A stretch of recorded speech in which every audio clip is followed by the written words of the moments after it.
Pas dibuka jendela, wah, yang kelihatannya itu muka putih, ininya hitam katanya, berambut panjang. Kaget. Halo, assalamualaikum warahmatullahi wabarakatuh. Kali ini saya akan mencoba menceritakan tentang seorang hantu yang cemburu. Jadi awalnya itu, ini adalah kisah nyata ya, yang memang terjadi pada tante saya.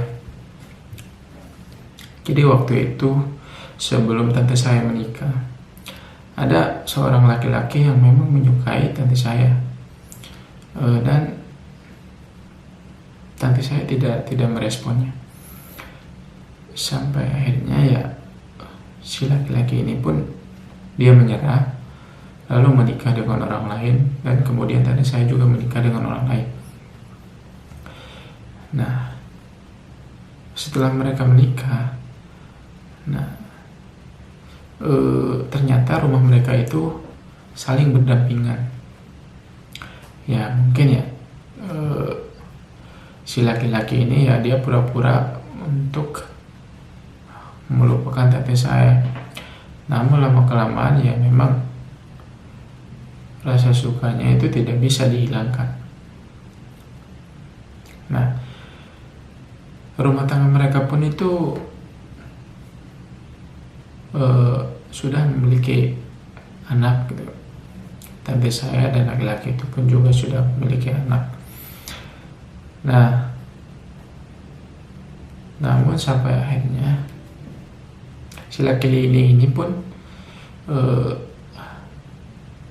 dia mungkin sudah tidak kuat lagi dan sudah tidak tahan lagi gitu kan.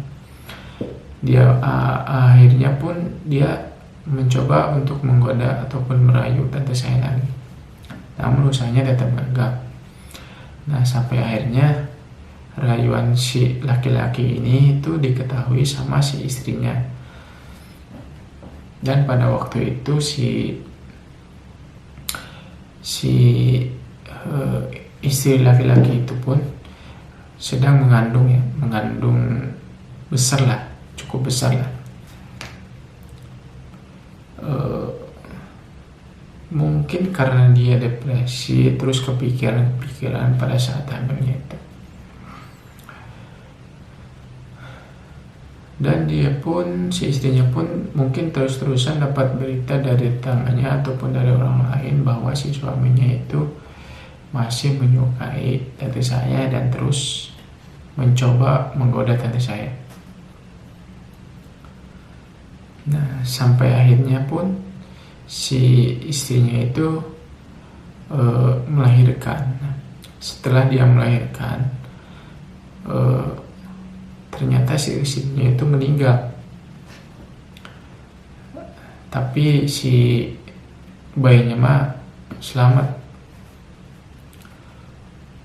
Nah, setelah beberapa lama, si cowok ini kan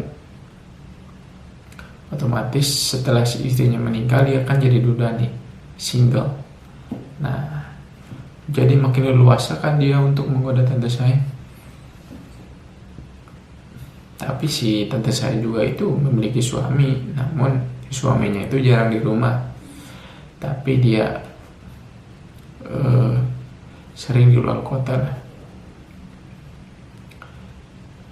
Nah, si laki-laki ini terus mencoba merayu dan mendekati tante saya supaya dia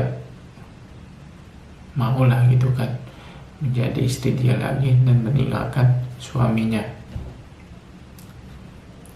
Tapi usaha dia pun masih sama seperti yang dulu, tidak berhasil. Tante saya tidak berhasil digoda oleh dia. Nah, entah kenapa ya, suasana di dalam rumah tante saya itu selalu berbeda gitu kan. setiap malamnya itu sudah terdengar suara-suara aneh seperti bunyi di dapur, selalu bunyi lah di dapur. Nah, sampai akhirnya suatu ketika di malam Jumat, pas waktu itu si tante saya dia lagi nonton TV di ruang tamu. Nah, pas ketika si tante saya nonton TV di ruang tamu, ada bayangan sekelebat masuk ke dalam kamar. Nah, setelah dicek sama tante saya, ternyata tidak apa-apa, dan mungkin tante saya pada waktu itu dia berpikir itu mungkin cuma halusinasinya saja. Dan tante saya pun kembali ngecek nonton TV lagi. Nah, setelah malamnya lagi, setelah sekitar jam 12 ke atasan, di dapur itu kedengaran bunyi yang agak berisik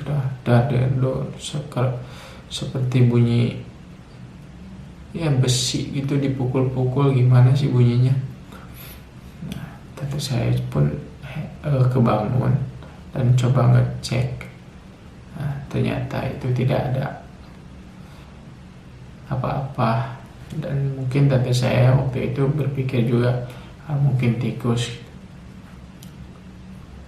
Nah, setelah tante saya tidur, nah barulah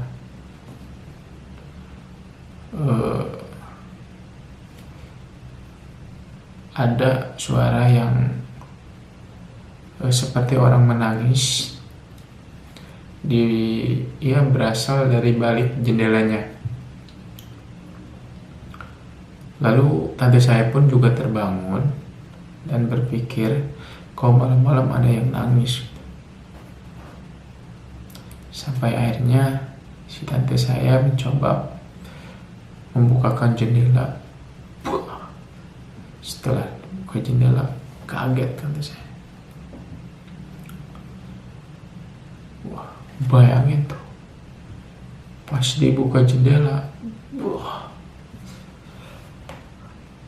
yang kelihatannya itu muka putih, ininya hitam katanya, berambut panjang. Kaget, berteriak, pingsan kata saya. Sampai akhirnya warga pada datang karena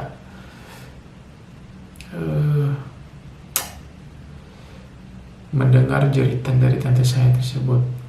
Nah, dan tante saya pun berhasil disadarkan. Sampai keesokan harinya suasana agak sedikit tenang. Nah, selang beberapa hari ada kejadian aneh lagi.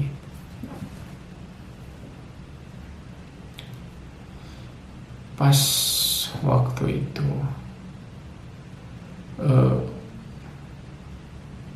tante saya habis nonton TV. Nah, dia itu masuk tuh ke kamar.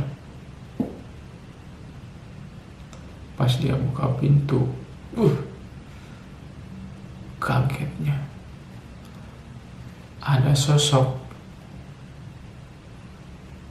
perempuan lagi duduk di dalam kasurnya. Pas ngelirik, wajahnya sangat mengerikan sekali. Matanya yang hitam. Lalu pingsan lagi lah tante saya. Kemudian warganya pun datang, ya karena mungkin mendengar jeritan tante saya juga.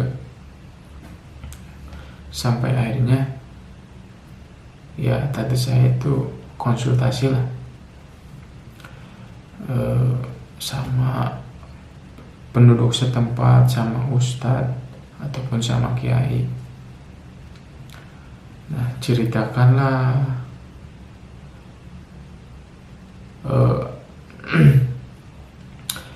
sosok yang sering mengganggu tante saya ini, dan dijelaskanlah mukanya seperti si Anu yang sudah meninggal.